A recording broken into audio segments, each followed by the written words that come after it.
Let's invite our one and only Hitler, Satish sir garu. Please come on, madam.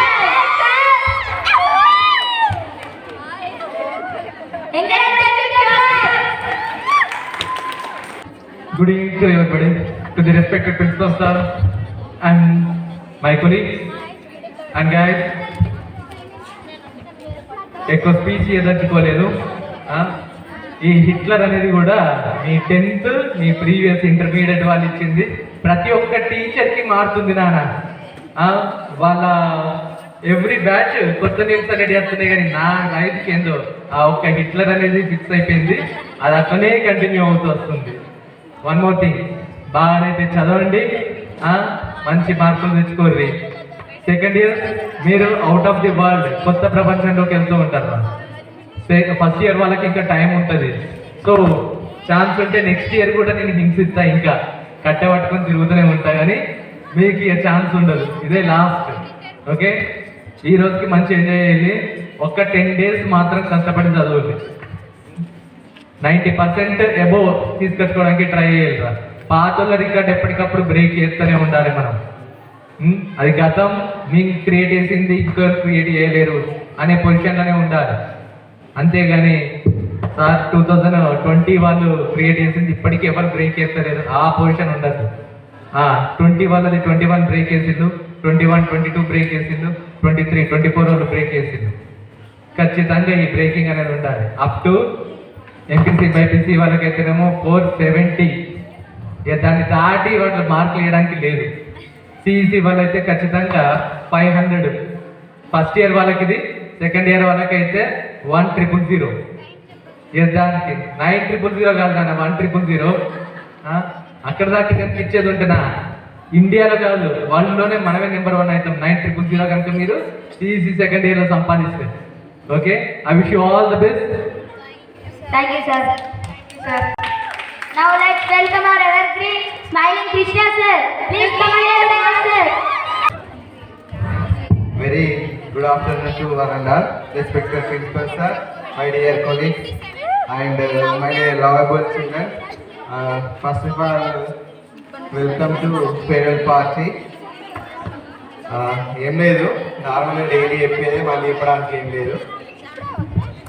కష్టపడి చదవకుండా ఇష్టపడి చదవండి. ఇష్టపడి చదివితే ఆటోమేటిక్గా మీదే విజయం అవుతుంది. బాగా టెన్షన్ పడకండి. సెకండ్ ఇయర్, ఫస్ట్ ఇయర్ కూడా. ఓకేనా? All the best to all members. Thank you. Thank you, sir. Now I am inviting Sudhir sir to give a small speech. Please come onto the dais, sir.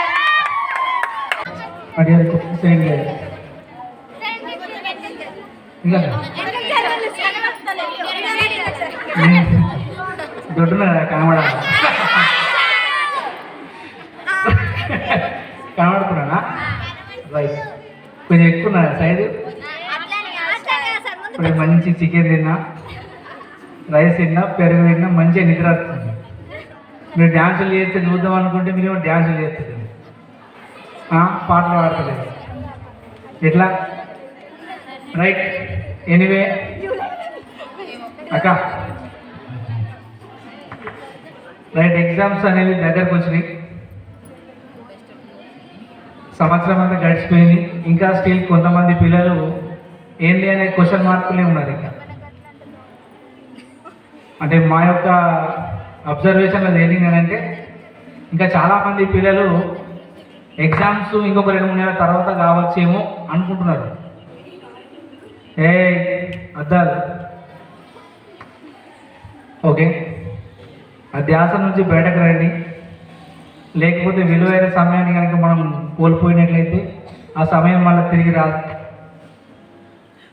First year వాళ్ళకి backlog ఉంటే second year చాలా ఇబ్బంది అవుతుంది. సంవత్సరం అంతా చదివి fail అయినటువంటి subject ఆ క్లాసులు వినకుండా, అవి చదవకుండా ఏదో ఎగ్జామ్ రేపు అనగానో ఎల్లుండనగానో చదివితే సెకండ్ ఇయర్లో అది బయటపడదు. దాని ఫలితంగా ఏం జరుగుతుందంటే ఫస్ట్ ఇయర్ సబ్జెక్ట్ ఆగిపోతుంది, సెకండ్ ఇయర్ సబ్జెక్ట్ ఆగిపోతుంది. ఒకటే దెబ్బకు 2 పిట్టలు అన్నట్టు ఈ దెబ్బకు ఇది పిట్ట ఎగిరిపోతుంది, ఆ పిట్ట ఎగిరిపోతుంది. ఆటోమేటిక్గా దాని ఫలితంగా ఏమవుతుందంటే సెకండ్ ఇయర్ తర్వాత డిగ్రీలో జాయిన్ కావడానికి అవకాశాలు అనేవి తక్కువైతాయి. దాని ఫలితంగా ఏం జరుగుతుంది? మీరు ఇంటికాడ ఉండడము, మీ అమ్మ నాన్న మీకు ఏదో పని చెప్పడం, గరేదో ఆధార్ చేయమంటారు, బిల్లు చేయమంటారు, మిషన్ కుట్టించి మిషన్ నేర్పించి ఆయన వేల రూపాయలు పెళ్లి చేస్తారు, అయిపోతుంది. అది మీకు కనుక ఎక్కువ మార్క్స్ వస్తేనే మా ఫేస్ అనేది షైన్ అవుతుంది. అదే మీరు కనుక లోయెస్ట్ మార్క్స్ వచ్చి ఫెయిల్ అయితే అటు ఇండైరెక్ట్గా ఆటోమేటిక్గా మా ఫేస్లో కూడా డిమ్ అవుతుంది. అది గుర్తుపెట్టుకోవాలి మీరు అందరూ.